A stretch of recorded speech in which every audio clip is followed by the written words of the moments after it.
పశ్చిమ బెంగాల్కు గవర్నర్గా నియమించినారు.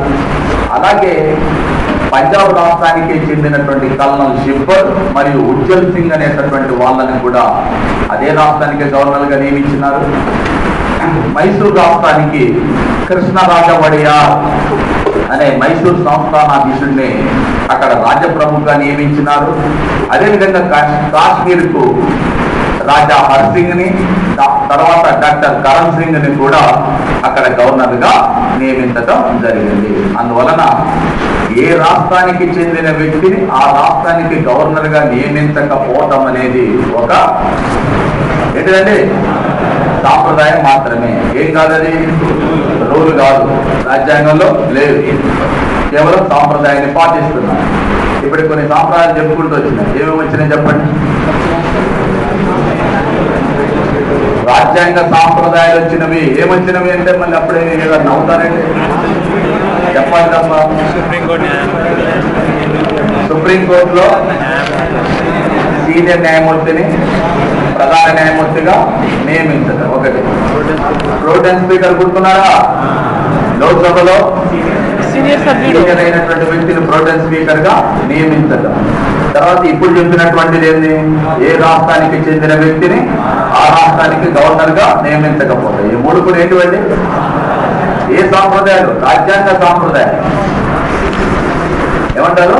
రాజ్యాంగ ఏంటి?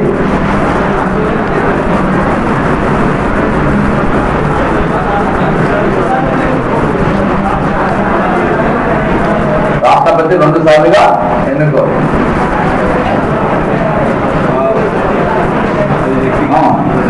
రాష్ట్రపతిని 2 సార్లు అంటే ఎందుకు? రాజ్యాంగంలో రూల్ అది. ఎన్నిసార్లు అయినా ఎందుకు అయ్యేటటువంటి అవకాశం ఉండదు. అదేవిధంగా 2 సార్లు అయినటువంటి వ్యక్తి ఒకటి ఎవరికి ఆ సాంప్రదాయం లేదు, రూల్ లేదు. కాబట్టి అలాంటి అంశాలు కాదు, యాక్చువల్గా పాటింపబడుతూ వస్తున్నటువంటి అంశాలు, ఆల్రెడీ ఇప్పుడు పాటింపబడుతూ వస్తున్నటువంటి అంశాలు, వాటిని తీసుకోవాలి. ఓకే, సరే, మీ ఉద్దేశంలో అయితే నేను కూడా సపోర్ట్ చేస్తాను. Okay, right. నెక్స్ట్, మరి గవర్నర్ని నియామకం చేసేటప్పుడు ఆ రాష్ట్ర ముఖ్యమంత్రిని సంప్రదించటం, ఆ రాష్ట్ర ప్రభుత్వాన్ని సంప్రదించటం కూడా సాంప్రదాయం. సాంప్రదాయన రూల్. ఒక రాష్ట్రానికి గవర్నర్ను నియమించేటప్పుడు భారత రాష్ట్రపతి ఆ రాష్ట్ర ప్రభుత్వాన్ని, ఆ రాష్ట్ర ముఖ్యమంత్రిని సంప్రదించడం అనేది సాంప్రదాయమా, రూలా? సాంప్రదాయం మాత్రమే. తప్పనిసరిగా సంప్రదించాలని చెప్పి లేదు, సంప్రదించకపోతే మునిగిపోయింది లేదు. ఎందుకంటే ఆంధ్రప్రదేశ్ రాష్ట్రానికి చెందిన బెజవాడ గోపాల్ రెడ్డిని ఉత్తరప్రదేశ్ గవర్నర్గా నియామకం చేసినప్పుడు ఆ రాష్ట్ర ముఖ్యమంత్రిగా ఉన్నటువంటి చరణ్ సింగ్ ని సంప్రదించకుండానే నియామకం చేయడం జరిగింది. అలాగే బీహార్లో నిత్యానంద్ కానుంగో అనేటటువంటి గవర్నర్ని బీహార్లో గవర్నర్గా నియామకం చేసినప్పుడు ఆ రాష్ట్ర ముఖ్యమంత్రిగా ఉన్నటువంటి మహామాయ ప్రసాద్ను కనీసం మాట మాత్రంగా కూడా చెప్పకుండానే నియామకం చేయడం జరిగింది. ఈ నిత్యానంద్ కానుంగోని బీహార్ గవర్నర్గా నియమించిన తర్వాత ఆయన బీహార్ పాట్నా విమానాశ్రయంలో దిగి అటు ఇటు ఎదురు చూస్తున్నాడు. ఏమని? పూర్ణ కుంభంతోని, మేళ తాళాలతోని, వాయిద్యాలతోని ఎదురేగి పుష్పగుచ్చాలు ఇచ్చి ఆయనను చాలా భారీ ఎత్తున సన్మానంతో తీసుకుపోతారని ఎదురు చూస్తే కనీసం ఎవరు కూడా ఎదురు రాలేదు, కనీసం చూడిసిన వాళ్ళు కూడా దిక్కు లేదు. ఆయన ఆశ్చర్యపోతాడు, ఏంది ఈ పరిస్థితి. అప్పుడు రాజ్భవన్లో పనిచేసేటటువంటి కొంతమంది అధికారులు ఎవరైతే వాళ్ళు వచ్చి దాన్ని సరే వెళ్దాము, ఏంటి అసలు ఇవన్నీ ఏంటిది, ముఖ్యమంత్రి ఏడి, రాష్ట్ర హైకోర్టు ప్రధాన న్యాయమూర్తి ఏడి, వీళ్ళంతా ఎదిపోయినా రాజ్యాంగాధిపతులంతా రావాలి కదా అని అంటే వాళ్ళు ఎవరు రాదు కానీ రండి సార్. ఏంటి విషయం అని అంటే కేంద్ర ప్రభుత్వం రాష్ట్ర ప్రభుత్వాన్ని మాట మాత్రంగా కూడా సంప్రదించకుండా ఇతను నియమించి ఇతను వచ్చేసినాడు. ఈయనేమనుకుంటున్నాడు అని అంటే ఇక నన్ను నియమించినారు కాబట్టి రాష్ట్ర ప్రభుత్వం సాదర ఆహ్వానం చాలా ఘనంగా చేస్తారని ఎవరు రాలేదు. రాజ్భవన్కి వెళ్ళిపోయినాడు. రాజ్భవన్కి వెళ్ళిపోయిన తర్వాత ఊరుకున్నాడు. ఊరుకుంటే బ్రహ్మాండంగా లేదు. ఏం చేసినాడు? విలేకరులు పిలిచి ఇక తనకు తోచిన విధంగా మాట్లాడినాడు. నేను బీహార్ ప్రజల గురించి చాలా గొప్పగా ఆలోచించినాను. బీహార్ ప్రజలకు కనీసం అతిథిగా వచ్చినటువంటి వ్యక్తిని కనీసం ఆహ్వానించేటటువంటి సంస్కారం కూడా లేదు వీళ్ళకి, నేను ఎప్పుడు ఊహించలేదు. ఇక తనదైన శైలిలో మాట్లాడడం స్టార్ట్ చేసినాడు. అతిథిగా వచ్చినటువంటి వ్యక్తి కనీసం సాధారణంగా గౌరవించేటటువంటి సంస్కారం కూడా లేకుండా ఉన్నదా? అతిథిని కూడా ఆహ్వానించే పరిస్థితుల్లో లేదా? అసలు ఇక రాష్ట్ర ప్రభుత్వం ఉందా? ఏం చేస్తుందా? అది ఇదని నేను మాట్లాడాను. మన వాళ్ళు ఉంటారు కదా, బట్ గవర్నమెంట్ అందరూ మీ అభిప్రాయం ఎవరి దగ్గర పోయి సీఎం ఆయన చెప్పిండు వెంటనే అతిథులని గౌరవించటం మా సాంప్రదాయం, మాకు బుద్ధుడే నేర్పినాడు. అది మాకు తెలుసు. సంస్కరించడం లేకపోతే వాళ్ళని గౌరవించడం మాకు తెలుసు. అతిథిలో వస్తే సత్కరించే వాళ్ళం, సన్మానించే వాళ్ళం. దొంగలా దూరినటువంటి వ్యక్తిని సన్మానించాల్సిన అవసరమే చెప్తూ ఒక వ్యక్తి ఇంట్లోకి వచ్చేటప్పుడు డోర్ నాక్ చేసి వస్తారు, తలుపు తట్టి ఎవరింటైనా వస్తారు. అలాంటి మర్యాద లేని మర్యాద లేని వారికి మర్యాదనిచ్చేంత మర్యాదస్తులు మేము కాము. మర్యాద లేని వారికి మర్యాదనిచ్చేటటువంటి మర్యాదస్తులం ఏమీ కాదు మేము. దొంగరాజులు ఉన్నటువంటి వ్యక్తి అంటే అర్థమైంది, తలుపు కొట్టి రావటం అంటే అర్థమైంది. ఇక్కడ దాంట్లో ఉన్నది ఏమని, కనీసం నియమించేటప్పుడు ఇతన్ని నియమిస్తున్నామని మాట మాత్రంగా కూడా చెప్పకుండా నియమించినప్పుడు మాకు ఆయన నియమిస్తున్నాడని మాకేం తెలుసు? అందువల్ల కనీసం ఒక రాష్ట్రానికి రాజ్యాంగ అధిపతి నియామకం చేసేటప్పుడు ఆ రాష్ట్ర ముఖ్యమంత్రిని సంప్రదించి కనీసం మాట మాత్రంగానైనా మీ రాష్ట్రానికి పలానా వ్యక్తిని గవర్నర్గా నియమించడం అతను వస్తారు కాబట్టి మీరు ఆహ్వానించండి, అతన్ని మీ గవర్నర్ కాబోయే గవర్నర్ అని చెప్పి చెప్పాల్సింది బాధ్యత కేంద్ర ప్రభుత్వం పై ఉంది. కనీసం మాట మాత్రంగా కూడా చెప్పనటువంటి అంశాన్ని అని చెప్పి తీవ్రంగా విమర్శించడం జరిగింది. సో ఇలా అప్పుడప్పుడు ఇలాంటి విషయాలు ఏంటంటే గవర్నర్ల నియామకం చేసేటప్పుడు రాష్ట్ర ప్రభుత్వాన్ని సంప్రదించడం అనేది ఒక సాంప్రదాయం మాత్రమే తప్ప ఇది కంపల్షన్ కాదు. ఓకే, సో అర్హతలు నియామకం చెప్పినాం. ఇక ఇప్పుడు ఈ గవర్నర్ యొక్క పదవీ కాలం ఎంతకాలం ఉంటుంది? లేదు సార్, కాల పరిమితి లేదు సార్. సార్ చెప్తాడు. సరే విను, నాకు గెస్సెస్ చెప్పాను. భారత రాజ్యాంగంలో కొన్ని విషయాలు చాలా గమ్మత్తుగా ఉన్నాయి. గవర్నర్ యొక్క పదవీ కాలం గురించి చెప్పేటప్పుడు రాజ్యాంగంలో 156 అధికరణలో పదవీ కాలం డైరెక్ట్గా చెప్పలేదు. ఏమనుందంటే భారత రాష్ట్రపతి విశ్వాసం ఉన్నంత వరకు పదవిలో కొనసాగుతారని. భారత రాష్ట్రపతి విశ్వాసం ఉన్నంత వరకు పదవిలో కొనసాగుతారు అని చెప్పి రెండో పాయింట్ రాసిన ఏమన్నా సాధారణ పదవీ కాలం 5 సంవత్సరాలు. అదే ముందు చెప్తే అయిపోతుంది కదా, అలా చెప్పలేదు. రాష్ట్రపతి విశ్వాసం ఉన్నంత వరకు పదవిలో కొనసాగుతారు, కానీ సాధారణ పదవీ కాలం 5 సంవత్సరాలు. పదవీ కాలం పూర్తి కాకముందే గవర్నర్ రాజీనామా చేస్తే తన రాజీనామాని ఎవరికి? రాష్ట్ర ముఖ్యమంత్రికి ఇవ్వాల్సి ఉంటుంది. ఎవరికి ఇస్తారు? రాష్ట్రంలో ఉన్నటువంటి గవర్నర్ కేంద్రాన్ని పోయి రాష్ట్రపతికి ఇస్తారా? ఎవరికి ఇవ్వాలి? రాష్ట్రపతికి ఇస్తారు సార్. ఒక్కటి గుర్తుంచుకోండి, రాజ్యాంగ అధిపతులుగా ఉన్న వ్యక్తులను ఎవరు నియమిస్తారు? రాష్ట్రపతి. రాష్ట్రపతి చేత నియమించబడ్డ రాజ్యాంగ అధిపతులు ఎవరైనా కూడా ఎవరికి ఇవ్వాలి? రాజీనామా. నువ్వు ప్రమాణ స్వీకారం ఎవరి సమక్షంలోనైనా చెయ్యి, మాకేం ఇబ్బంది లేదు. బట్ రాజీనామా చేసినప్పుడు మాత్రం ఖచ్చితంగా ఎవరికి ఇవ్వాలి? రాష్ట్రపతికి మాత్రమే ఇవ్వాల్సి ఉంటుంది.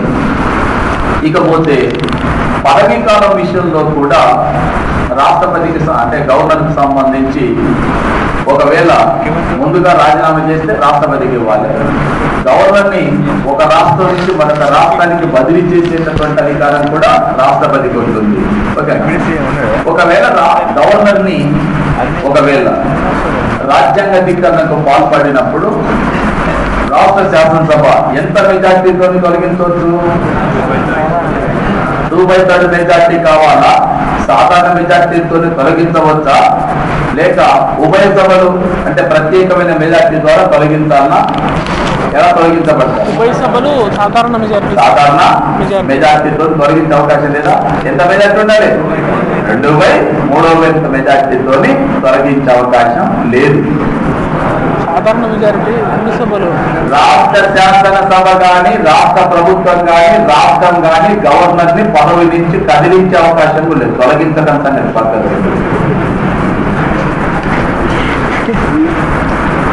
ఓకే, ఎవరు తొలగిస్తారు? నారు పోసిన వాడే నీరు పోతుంది అంటారు కదా. ఎవరుంటారు దీనికంటే? ఎవరుంటారు? రాష్ట్రపతి మాత్రమే తొలగిస్తారు. ఎందుకంటే నేను దాని గురించి ఇప్పుడు మీకు పర్టికులర్ గా నొక్కి ఒక్క నుంచి ఎందుకు చెప్పానంటే, ఈ అంశం పైన ఇటీవల మదన్మోహన్ పూంచి కమిషన్ చేసిన రిపోర్టులో భారత రాష్ట్రపతిని ఏ పద్ధతి ద్వారానైతే తొలగించేటటువంటి అవకాశం ఉంటుందో రాష్ట్ర గవర్నర్ కూడా అదే పద్ధతిలో 2/3 మెజార్టీతోని మహాభియోగ తీర్మానం ద్వారా తొలగించేటటువంటి అంశాన్ని రాజ్యాంగంలో చేర్చాలని చెప్పి మదన్మోహన్ పూంచి కమిషన్ సూచన చేసింది. కాబట్టి నేను అంశాన్ని మీ దృష్టికి తీసుకున్నాను. ఒరిజినల్ గా రాజ్యాంగంలో లేదు. రాష్ట్ర గవర్నర్ ని రాష్ట్ర శాసనసభ సాధారణ మెజార్టీ 2/3 మెజార్టీ కాదు, ఏకగ్రీవంగా తీర్మానం చేసినా కూడా తొలగించే అవకాశం లేదు. రాష్ట్ర ప్రజలమంతా కలిసి సంతకాలు పెట్టి 8.5 కోట్ల మంది ప్రజలు సంతకాలు పెట్టి మాకు ఈ గవర్నర్ వద్దు అని చెప్పి నువ్వు సంతకాలు పెట్టి పంపించినా కూడా భారత రాష్ట్రపతి ప్రణబ్ ముఖర్జీ నరసింహన్ చాలా మంచోడు, ఆయనే ఉంటాడంటే ఆయనే ఉంటాడు. అంతేగా నువ్వేం చేసేందుకు అవకాశం అంటే రాష్ట్ర గవర్నర్ ని నియమించేది కానీ తొలగించేది కానీ పొడిగించేది కానీ బదిలీ చేసేది కానీ ఏది చేసినా ఎవరు చేస్తారు? రాష్ట్రపతి. రాష్ట్రపతి అనగా కేంద్రం. ఎవరు చేస్తారు? కేంద్రం. సో గవర్నర్ కు సంబంధించినంత వరకు రాష్ట్రపతి తిరుగులేని అధికారాన్ని కలిగి ఉంటాడు. నియమించిన, బదిలీ చేసిన, తొలగించిన, అధికారాన్ని పొడిగించిన ఏదైనా. అందుకనే రాజ్యాంగ నిర్మాతలు ఇక్కడ రాస్తున్నారు ఏమని, గవర్నర్లు రాష్ట్రపతి విశ్వాసం ఉన్నంత వరకు పదవిలో ఉంటారని రాసిన అనేక కారణాలు. ఏం చేసినా ఎవరు చేస్తారు? రాష్ట్రపతి చేస్తారు. ఓకే, అలాగే 159 అధికరణ ప్రకారం గవర్నర్ ప్రమాణ స్వీకారం ఎవరి సమక్షంలో చేస్తారు?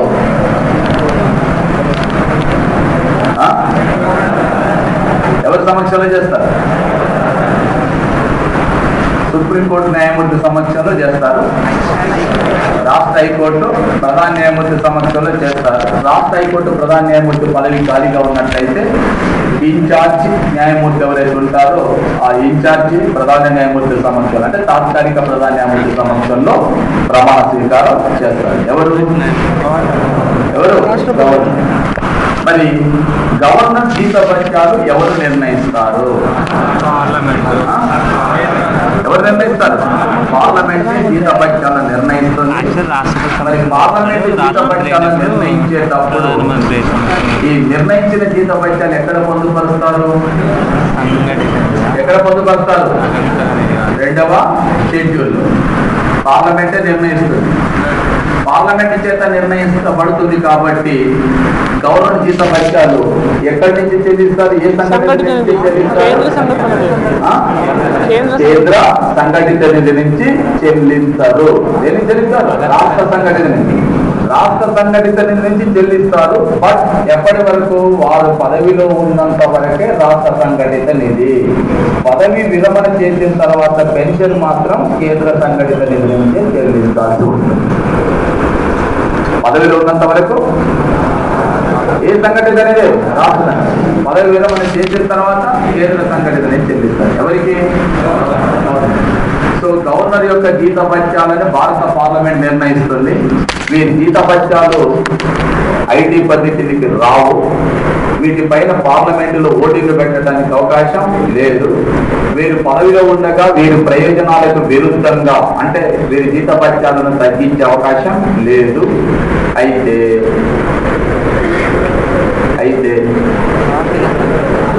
ఆర్థిక అత్యవసర పరిస్థితి విధించినప్పుడు మాత్రం భారత రాష్ట్రపతి ఏం చేయొచ్చు? ఈ జీతభత్యాలతో పాటు కోత విధించవచ్చు. సో ప్రస్తుతం గవర్నర్ యొక్క నెలసరి వేతనం 1,10,000. ఎవరి వేతనం? గవర్నర్. ఎక్కడి నుంచి చెల్లిస్తారు? ఎవరు నిర్ణయిస్తారు? పదవిలో ఉన్నప్పుడు ఎక్కడి నుంచి చెల్లించబడుతుంది? పదవి విరమణ చేసిన తర్వాత ఎవరు నిర్ణయిస్తారు? సో గవర్నర్కు ఉచిత నివాస వసతిని కల్పించడం కోసం ప్రతి రాష్ట్రంలో కూడా రాజ్ భవన్ పేరుతోని ఒక ప్రత్యేకమైనటువంటి కార్యాలయం కావచ్చు, నివాసం సంబంధించి కానీ రాజ్ భవన్ అనేటటువంటిది ప్రతి రాష్ట్రంలో కూడా ఏర్పాటు చేస్తారు.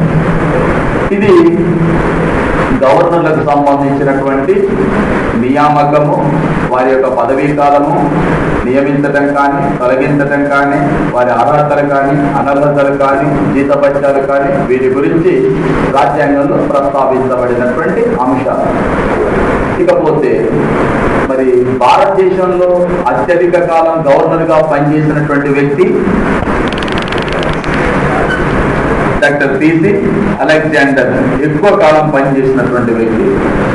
మొదటి మహిళా గవర్నర్ శ్రీమతి సరోజిని నాయుడు. ఆంధ్రప్రదేశ్ మొదటి మహిళా గవర్నర్ శ్రీమతి శారదా ముఖర్జీ. ఆంధ్రప్రదేశ్కి ఎంతమంది మహిళా గవర్నర్లు పనిచేసినారు? ఇద్దరు మాత్రమే చేసినారు. ఒకరు శారదా ముఖర్జీ, రెండో వ్యక్తి డాక్టర్ కుముద్బెన్ జోషి. కుముద్బెన్ జోషి అనే ఇద్దరు గవర్నర్లు, మహిళా గవర్నర్లు ఆంధ్రప్రదేశ్ పనిచేసినారు. ఆంధ్రప్రదేశ్ మొదటి గవర్నర్ మాత్రం సీఎం త్రివేది. ఆంధ్ర రాష్ట్ర మొదటి గవర్నర్ సీఎం త్రివేది. ఆంధ్రప్రదేశ్ మొదటి గవర్నర్ కూడా సీఎం త్రివేది. ఆంధ్రప్రదేశ్కి ఎంతమంది మహిళా గవర్నర్ పనిచేస్తున్నారు? ఒకరు శారదమ్మ, రెండో వ్యక్తి కుముద్బెన్. భారతదేశంలో అత్యధిక కాలం గవర్నర్ గా పనిచేసిన వ్యక్తి డాక్టర్ పిసి అలెగ్జాండర్. మొదటి మహిళా గవర్నర్ శ్రీమతి సరోజిని నాయుడు. ఓకే. తర్వాత గవర్నర్ కు సంబంధించినటువంటి అధికారాలను ఏ రకాలుగా వర్గీకరణ చేస్తాము?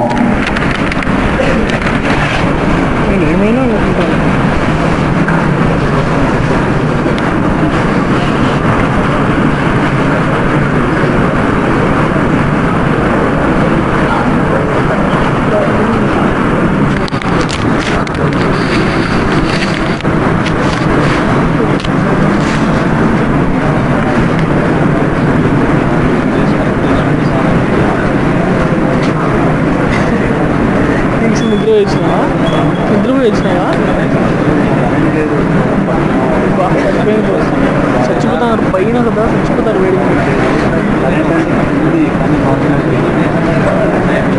ఫీజు పోయిందా?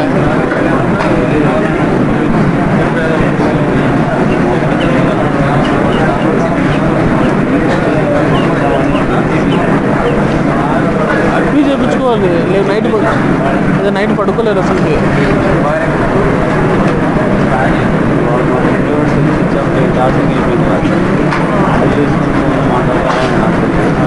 గవర్నర్ ఉన్న అధికారాలు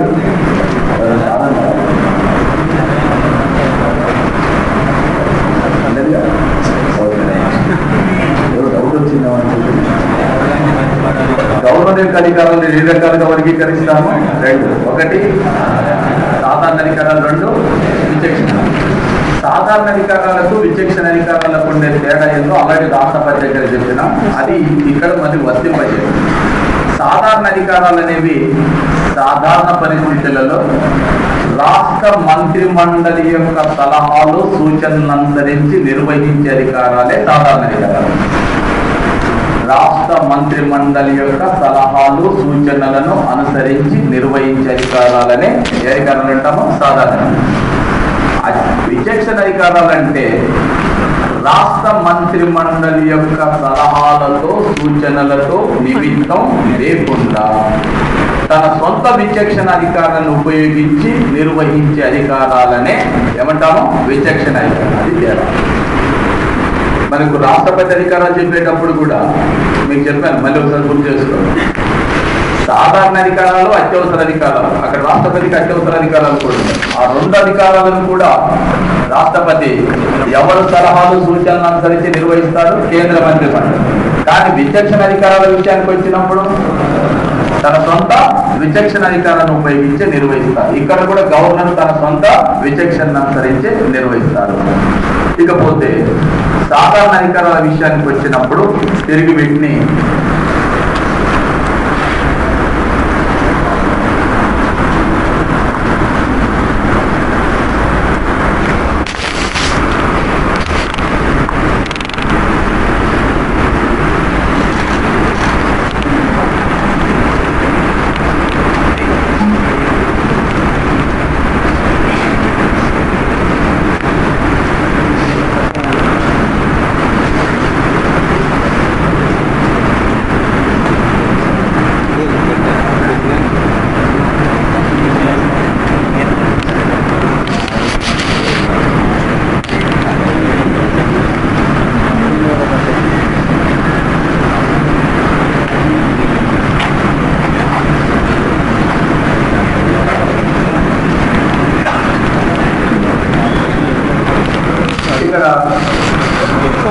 రాష్ట్రపతికి గవర్నర్కు అధికారాల విషయాల్లో ఉన్న తేడా ఏంటి? అత్యవసర అధికారాలు ఉండవు సార్ గవర్నర్కి. అత్యవసర అధికారాలు కాదు, సాధారణ అధికారాలు. ఏం తేడా ఉందమ్మా?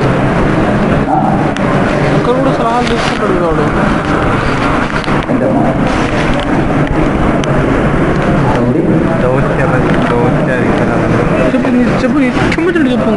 దౌత్యపరమైన అధికారం ఎందుకు లేవు? విదేశీ వ్యవహారాలు అనేది ఏ జాబితాలో ఉంది? కాబట్టి విదేశీ వ్యవహారాలకు సంబంధించిన విషయాల్లో నిర్ణయం తీసుకున్న అధికారం ఎవరికి ఉంటుంది? రాష్ట్రపతికి ఉంటుంది. కేంద్ర ప్రభుత్వం సలహా ఇస్తుంది. లేదు ఒకటి. ఇంకా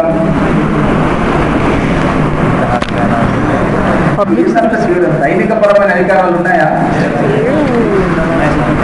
భారత సైన్యం దేశ రక్షణ ఏ జాబితాలో ఉంది? కాబట్టి ఆ విషయాల్లో కూడా రాష్ట్రాలకు ఎలాంటి అధికారం ఉండదు. కాబట్టి గవర్నర్ కూడా ఉండదు. ఈ రెండు అంశాలు లేవు. చూడండి ఏ అంశాలు? దౌత్యపరమైన అధికారాలు, సైనిక పరమైన అధికారాలు, దౌత్యపరమైన. అవి తప్ప మిగతావన్నీ కామన్ గానే ఉంటాయి. ఎవరి స్థాయిలో వాళ్ళకు ఉంటాయి. దీన్ని బట్టి మనం అదే పరిపాలన అధికారాలు. రాజ్యాంగంలోని ఎన్నవ అధికరణ 154 ఏం చెప్తుంది? రాష్ట్ర పరిపాలన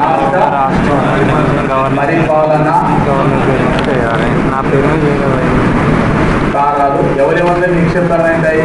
గవర్నర్ యందు నిక్షిప్తమై ఉంటాయి. ఎలా నిర్వహించబడుతుంది? స్వయంగా కానీ లేక ఇతరుల సహకారంతో. అయితే దీనికి కనెక్టింగ్ పాయింట్ ఏంటిది? 163 ఒకటి ఏం చెప్తుంది? 163 ఒకటి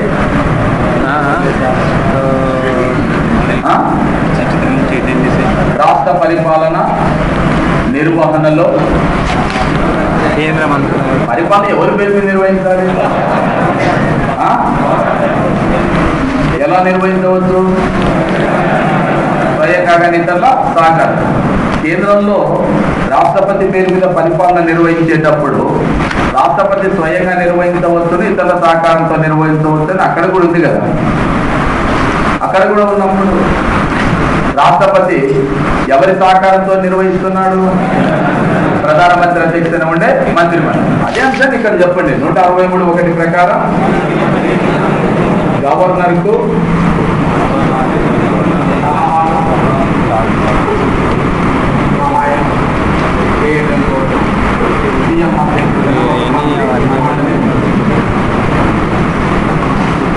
ఎవరు అధ్యక్షతన?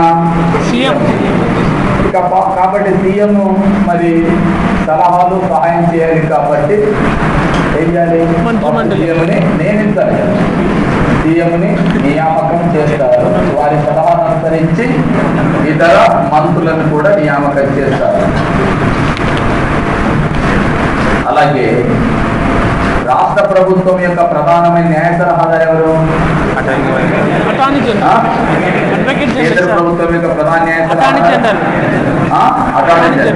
రాష్ట్ర ప్రభుత్వం యొక్క ప్రధాన న్యాయ సలహాదారైనటువంటి అడ్వకేట్ జనరల్ ను నియామకం చేస్తారు.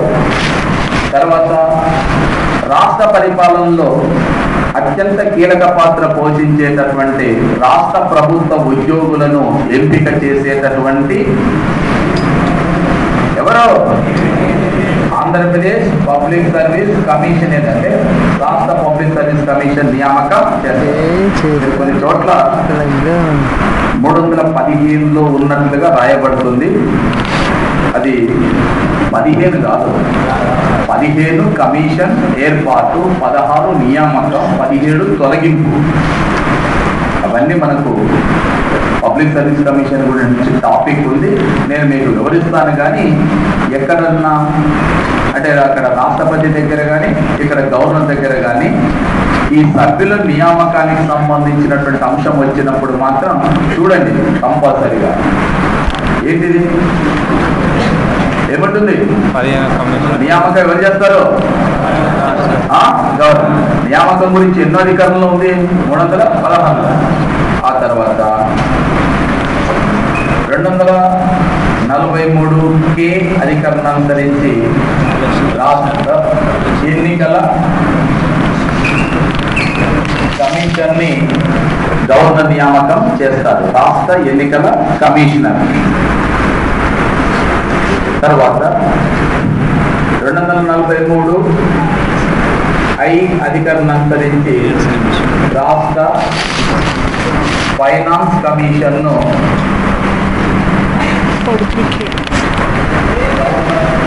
నియామకం చేస్తారు. రాష్ట్ర ఎన్నికల కమిషన్ ఎవరు నియామకం చేస్తారు? గవర్నర్. రాష్ట్ర ఫైనాన్స్ కమిషన్ కూడా గవర్నర్ నియామకం చేస్తారు. అదేవిధంగా 233 అధికరణం అనుసరించి జిల్లా జడ్జీలు ఎవరైతే ఉంటారో హైకోర్టును సంప్రదించి జిల్లా జడ్జీలను నియామకం చేసే అధికారం కూడా ఎవరికి ఉంటుంది? రాష్ట్ర పరిపాలన మొత్తాన్ని నిర్వహించే ముఖ్యమంత్రి, మంత్రి మండలి, రాష్ట్ర ప్రభుత్వం యొక్క ప్రధాన న్యాయ సలహాదారైన అడ్వకేట్ జనరల్, రాష్ట్ర ప్రభుత్వ ఉద్యోగులను నియామకం చేసేటటువంటి రాష్ట్ర పబ్లిక్ సర్వీసు కమిషను, రాష్ట్రంలో స్థానిక స్వపరిపాలన సంస్థల ఎన్నికలు నిర్వహించేటటువంటి రాష్ట్ర ఎన్నికల కమిషను, రాష్ట్రానికి సంబంధించినటువంటి ఫైనాన్స్ కమిషను, రాష్ట్రంలో ఉండేటటువంటి జిల్లా జడ్జీలను ఎవరు నియామకం చేస్తారు? ఎవరు నియామకం. ఇక వీరు కాకుండా రాష్ట్ర సమాచార హక్కు చట్టానికి సంబంధించినటువంటి కమిషనర్, ప్రధాన మరియు ఇతర కమిషనర్లు, రాష్ట్ర మానవ హక్కుల కమిషన్, రాష్ట్రంలో ఉండేటటువంటి లోకాయుక్త, రాష్ట్రంలో పనిచేసేటటువంటి లోకాయుక్త అనగా కేంద్రంలో ప్రభుత్వంపై వచ్చేటటువంటి ఆరోపణలను విచారణ చేయడం కోసం ఏర్పాటు చేసేటటువంటి లోక్పాల్ ఎలాంటిదో రాష్ట్రంలో అదే పని ఎవరు చేస్తారు? లోకాయుక్త పని. సో రాష్ట్రంలో ఉండేటటువంటి లోకాయుక్త, రాష్ట్ర ప్రభుత్వంపై వచ్చే అవినీతి ఆరోపణలను విచారణ చేసేటటువంటి లోకాయుక్త, రాష్ట్ర మానవ హక్కుల కమిషను, రాష్ట్రంలో ఉండేటటువంటి సమాచార హక్కు చట్ట కమిషను వీటిని నియమిస్తారు. వీటితో పాటు గవర్నరు రాష్ట్రంలో ఉండేటటువంటి ప్రాంతీయ విశ్వవిద్యాలయాలకు ఛాన్సలర్గా వ్యవహరిస్తారు. వైస్ ఛాన్సలర్లని నియామకం చేస్తారు. దేనిగా వ్యవహరిస్తారు? ఛాన్సలర్గా. ఎవరిని నియమిస్తారు? వైస్ ఛాన్సలర్ నియమిస్తారు. ఇవి రాష్ట్ర గవర్నర్గా రాష్ట్రంలో నిర్వహించేటటువంటి పరిపాలనా పరమైనటువంటి అధికారాలు. ఒకవేళ ఏదైనా ఒక రాష్ట్రంలో ప్రత్యేకమైన కమిషన్లను ఏర్పాటు చేస్తే అంటే దీనికి ఒక చిన్న విషయం ఏంటంటే, ఒకవేళ ఏదైనా రాష్ట్రంలో ఎస్సీ కమిషన్ కానీ ఎస్టీ కమిషన్ కానీ రాజ్యాంగబద్ధమైనటువంటి సంస్థగా ఏర్పాటు చేసే అంశాన్ని కేంద్ర ప్రభుత్వం లేక రాజ్యాంగంలో మార్పులు చేసే అవకాశం కల్పించినా లేక రాష్ట్ర ప్రభుత్వమే చట్టబద్ధమైనటువంటి సంస్థగా ఏర్పాటు చేసినా అలాంటి సందర్భంలో కూడా నియామకం చేసేటటువంటి అధికారం గవర్నర్కి కల్పిస్తే అప్పుడు కూడా నియామకం చేస్తారు. ఇవి గవర్నర్కు అంటే రాష్ట్రంలో రాష్ట్ర పరిపాలన నిర్వహణలో గవర్నర్కు కల్పించబడినటువంటి ముఖ్యమైనటువంటి సాధారణ పరిపాలన అధికారాలు.